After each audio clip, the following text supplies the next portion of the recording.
5 years ago, a young mother vanished without leaving a trace. Shelley Mook was last seen entering her ex-husband's home in Tennessee. She then missed work and her phone went dead. There was no crime scene, but plenty of suspicions about who did it. Michelle Miller investigates for this week's 48 Hours. Shelley is my friend. She's my best friend.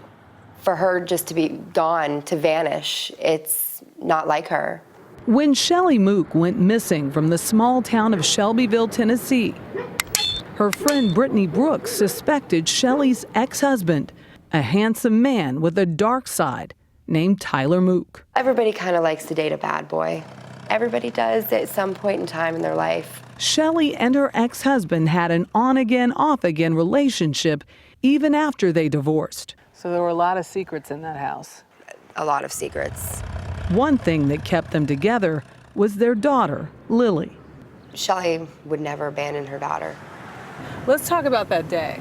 That particular day, she taught school. Investigator Kevin Keel worked for Shelley's family for 2 years. Now he's consulting for 48 Hours. We know Shelley arrived at Tyler's with Liliana in a car seat. We know Shelley was upset when she went into Tyler's residence. She was never seen again. Cops did find Shelley's burnt-out car in a rural field in the next county, but that was it. No one knows what happened to her, but I'm pretty damn sure I know who did it. Shelley's ex-husband, Tyler Mook, quickly became a person of interest, but with no body and no obvious crime scene, there was no case.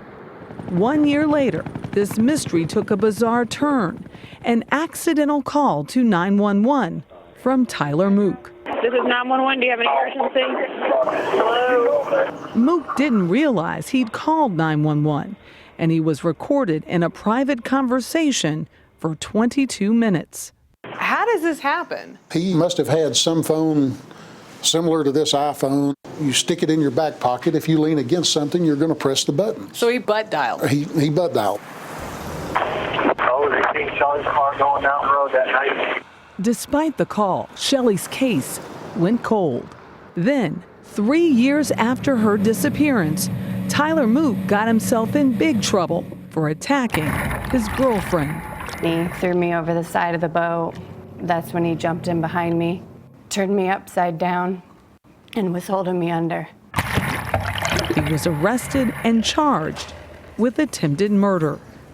Susan Zirinsky is the executive producer of 48 Hours. She has been following this case. Thanks for being here, Z. Thank you. So let's start with the mysterious 911 call that Tyler accidentally made. What more can you tell us about that? You know, this is one of those things that you cannot believe. Obviously, it was in his pocket. He may have leaned back and it was on the emergency system. There are all these sort of little bits of conversation. They saw Shelley's car going down the road. But when you take it as a whole, there wasn't enough for investigators to kind of charge him. His own lawyer said, oh, it was just talking about the custody issue. So, you know, you have this unbelievably rich, tantalizing clue. Who calls 911? And the funny thing was, is Tyler Mook called the 911 and said, did you just get a call from me? And they said, yes, and we recorded it for 20 minutes, so you can imagine what was going through his head. Wow. But essentially, it wasn't enough. It wasn't enough to make another connection. No body, no evidence. They did find this burned out car. And quite frankly, it was quite frustrating to the family that here's this person of interest who then is able to move away.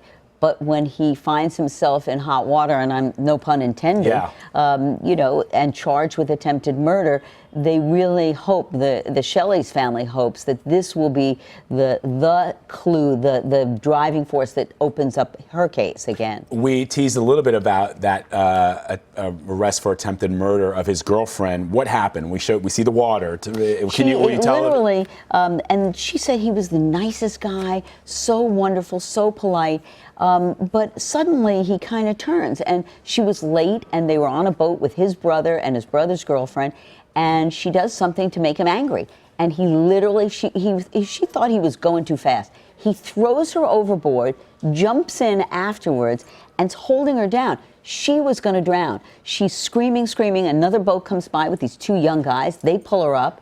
They take her to the dock. There happens to be a cop there, and when the Tyler Mook group comes back, they arrest him.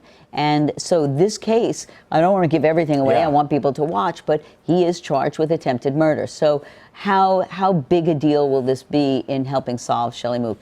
You know, we're always hoping with a case like this, when there's an unresolved case, that people, and especially in the social networking world, that somebody will have heard something, feel guilty, just have some other clue that will just open up that bridge for investigators to kind of come out and say, we're going to charge him with Shelley Mook's murder. You know, I'm always curious about this, and in all the years that you've been producing 48 Hours, I mean, most people are not involved or suspected of a crime, of murder, but then when you have one person who is suspected of murder and then a second time, how often does that happen? Well, almost never. I mean, you know, when somebody gets away, you know, listen, he hasn't been convicted, so I can't really say gets away, but there's a lot of suspicion.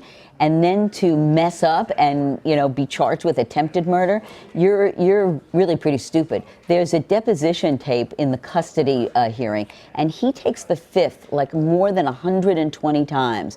So this is a guy who's just kind of, you know, he's just heading on that road for disaster. And you just hope that there's some resolution for Shelley's family. And don't forget, there was a 6-year-old child when her mom disappeared.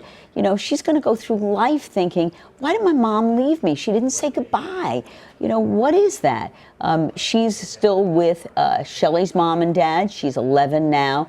But that's a pretty tough order for a child. You know, you don't get over that. I'm looking forward to watching this episode. I don't have a dog in this race, horse in this race for baseball season, so I'm going to be all over 48 Hours, and I'm hoping everybody else is as well. My husband will be on watching the Cubs, but you know, he's a Chicago boy, and I have Wrigley Field seats, original seats, up in my office. Oh, so wow, that's true. I've seen that. That's all right, correct. Susan Zirinsky, thank you so much, Z. Appreciate it. Thank you. And let's remind you, you can watch 48 Hours, the full report, Bad Boy, Saturday night. That's at 10, 9 Central, folks, only on CBS.